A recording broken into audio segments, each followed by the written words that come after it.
السلام علیکم ورحمۃ اللہ وبرکاتہ۔ نحو رابعہ، ہم لوگ استثناء کی بحث پڑھ رہے تھے اور اس میں ادوات الاستثناء جان لیے۔ اب جلدی اور جو اس میں اصطلاحات ہیں استثناء کی بحث میں آنے والی، ان تمام اصطلاحات کو ہم لوگوں نے پڑھ لیا ہے، اسے سیکھ لیا اور جان لیا۔ اب ہم جلدی سے اس پوری بحث کو پڑھ لیتے ہیں۔ وہ پوری بحث یہ ہے، چلیے ادوات الاستثناء کے بعد جان لیتے ہیں کہ 4 ادوات استثناء ایسے ہیں کہ جن کے بعد مستثنیٰ ہمیشہ منصوب ہوگا۔ لیسا لا یکون ما خلا ما عدا، لیسا لا یکون ما خلا ما عدا۔ اگر یہ ادوات استثناء ہیں تو ان کے بعد مستثنیٰ وجوبی طور سے منصوب ہوگا۔ اس میں یہ کچھ نہیں دیکھنا ہے کہ تام ہے موجب ہے، تام ہے موجب ہے، غیر تام غیر موجب کیا ہے، اس میں اس طرح کی کسی تفصیل کے جاننے کی ضرورت نہیں ہے۔ متصل منقطع اور سوا اور غیر، یہ 2 ادوات استثناء ایسے ہیں کہ ان کے بعد مستثنیٰ مجرور ہوگا وجوبی طور سے، اس میں بھی کسی طرح کی تفصیل جاننے کی ضرورت نہیں ہے۔ سوا اور غیر، جیسے جاء الناس غیر حامد یا سوا حامد۔ خلا عدا حاشا، اس کے بعد مستثنیٰ منصوب بھی ہو سکتا ہے اور مجرور بھی ہو سکتا ہے، دونوں طرح کی چیزیں پڑھنا جائز ہیں۔ جیسے جاء الناس خلا حامدن یا خلا حامد، عدا حامدن عدا حامد، حاشا حامدن حاشا حامد، یہ دونوں پڑھا جا سکتا ہے۔ تو ادوات استثناء جو 10 ہیں اس میں سے 9 میں کسی طرح کی کوئی پریشانی نہیں ہے، بس ایک صرف بچتا ہے الا۔ الا میں مختصر سی تفصیل ہے، اور وہ یہ ہے کہ ایک بات جان لیجئے، الا کے بعد 2 جگہوں میں بھی الا کے بعد مستثنیٰ کو منصوب پڑھا جائے گا وجوبی طور سے۔ الا کے بعد مستثنیٰ منصوب 2 جگہوں میں وجوبی طور سے ہوگا۔ اسے اچھی طرح ذہن نشین کر لو، سمجھ لو، کیونکہ 9 ادوات استثناء ایسے ہیں جن میں کسی طرح کی کوئی جھنجھٹ نہیں، کوئی پریشانی نہیں، بڑے آرام کے ساتھ آپ جملے کو پڑھ سکتے ہو، سیٹ کر سکتے ہو اور جان سکتے ہو۔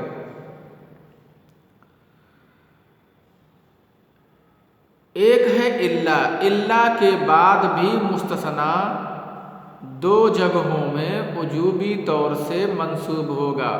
پہلی جگہ وہ کلام تام اور کلام موجب میں ہو، الا کے بعد مستثنیٰ کلام تام اور کلام موجب میں ہو تو وجوبی طور سے منصوب ہوگا۔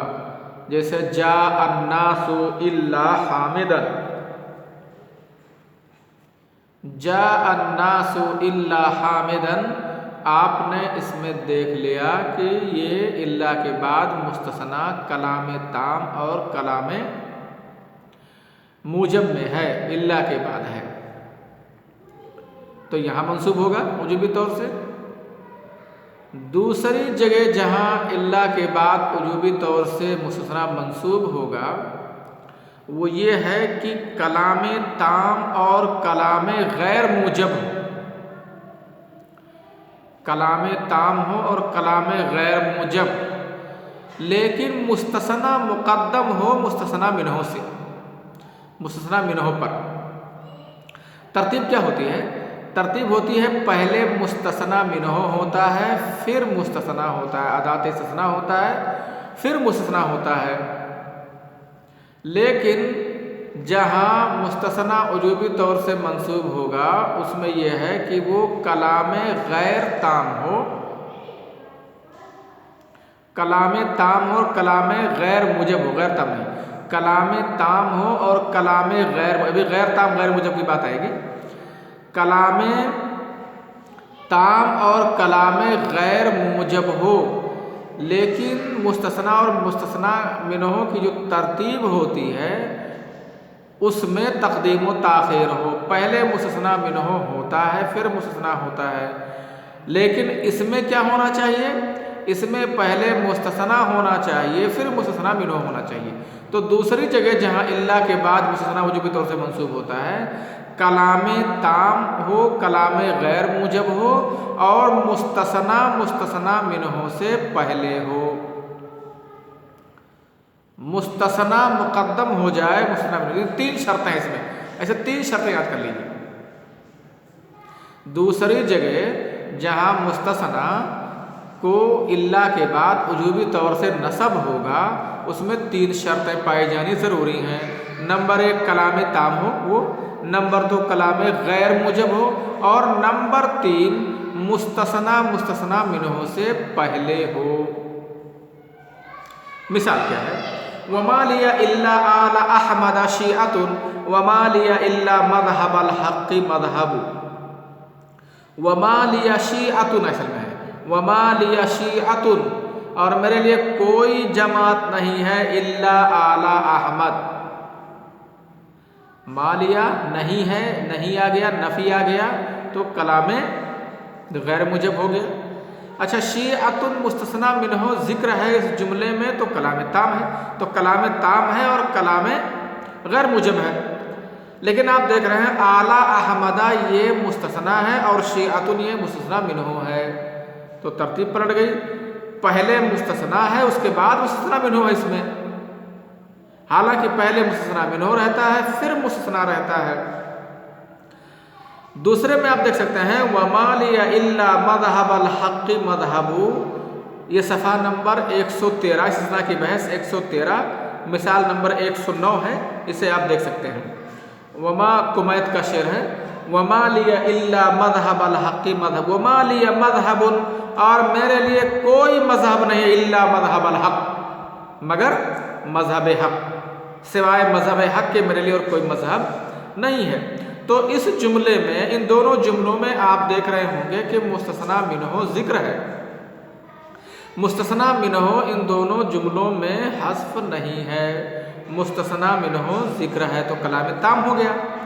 آپ دیکھ رہے ہیں نفی ہے دونوں جملوں میں، تو نفی نہیں استفہام اگر ہوتا ہے تو کلام غیر موجب ہو جاتا ہے، اور نفی نہیں استفہام نہیں ہے تو کلام موجب ہے۔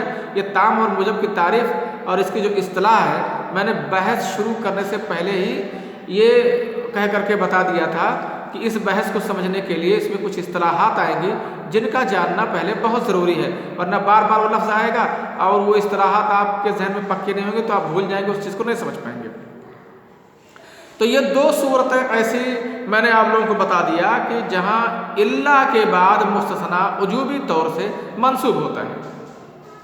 چلیے ایک چیز اور دیکھ لیتے ہیں، کچھ جملے ایسے ہوتے ہیں جس میں جو نہ تو کلام تام ہی ہوتے ہیں اور نہ ہی کلام موجب ہی ہوتے ہیں، اس کو ہم بولتے ہیں کلام غیر تام غیر موجب۔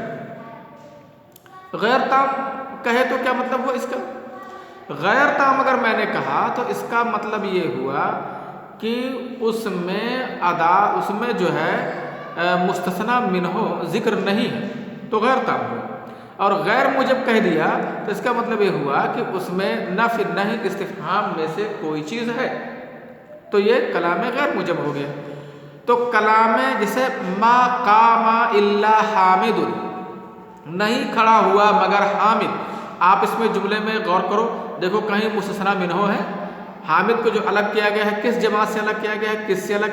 اگر میں بولوں ما قام الناس الا حامد تو سمجھ میں آ رہا لوگ نہیں کھڑے ہوئے مگر حامد، یعنی حامد یہ لوگوں کا ایک فرد ہے، لیکن اگر ناس ہٹا دوں جملے سے اب بولوں ما قام الا حامد، نہیں کھڑا ہوا مگر حامد، تو آپ حامد کو کس سے الگ کیا گیا ہے؟ اس جملے میں کوئی لفظ آپ کو معلوم نہیں ہے، معلوم نہیں چل رہا ہے، دکھائی نہیں دے رہا ہے، یعنی مستثنا منہ اس میں ذکر نہیں ہے، تو یہی تو ہوا غیر تام۔ تام ہوتا ہے مستثنا منہ ذکر ہو، اور غیر تام ہوتا ہے کہ مستثنا منہ ذکر نہ ہو، یہ غیر تام ہو گیا۔ غیر موجب کیا ہے؟ ما نفی لگ گیا، نفی نہیں استفہام والا اگر جملہ ہے تو وہ غیر موجب ہوتا ہے۔ کیونکہ مجھے بولتے ہیں ایسا جملہ جس میں نفی نہیں استفہام نہ ہو، ایسا جملہ بولا جاتا ہے، ایسا جملہ کہا جاتا ہے۔ تو آپ نے اس میں دیکھ لیا ما قام الا حامد، یہ کلام غیر تام غیر موجب ہے، اس کو مستثنی مفرغ بھی کہا جاتا ہے۔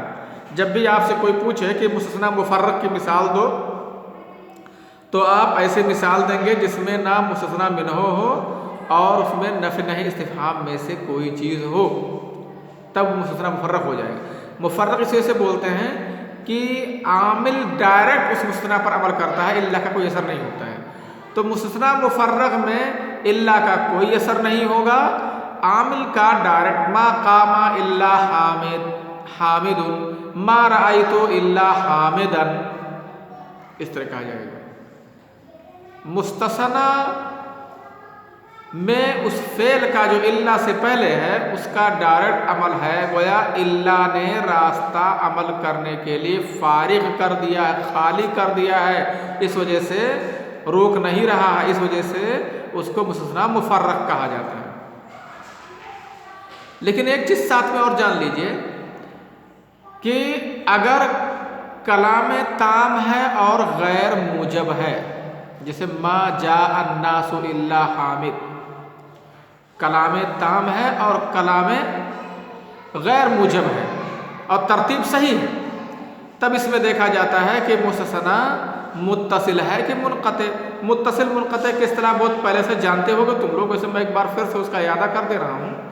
متصل کا مطلب ہوتا ہے کہ مستثنی منہ کا جز ہو، جیسے ما قام الناس الا حامد، تو حامد یہ ناس کا ہی ایک حصہ ہے، الناس کا، اور ما قام الناس الا حمار اگر کہا جائے تو حمار یہ الناس میں سے نہیں ہے، تو اس کو مستثنی منقطع کہا جاتا ہے کہ مستثنی منہ کی جنس کا نہیں ہے، اور اگر مستثنی منہ کے جنس کا ہوتا ہے تو اسے متصل کہا جاتا ہے۔ اگر ایسا ہے تو پورے کا خلاصہ دو جملوں میں یہ جان لیجئے کہ وہاں آپ الا کی وجہ سے مستثنی کو منصوب بھی پڑھ سکتے ہیں اور چاہیں تو مستثنی منہ کا اعراب دے سکتے ہیں مستثنی کو بدل مار کر کے، یہ دونوں چیزیں درست ہیں، اس کی تفصیل میں کل بتاؤں گا انشاءاللہ۔ یہ پورا خلاصہ آپ ذہن میں رکھ لیجئے گا اور مثال لے کر کے لے آئیے گا۔ ٹھیک ہے، السلام علیکم ورحمۃ اللہ وبرکاتہ۔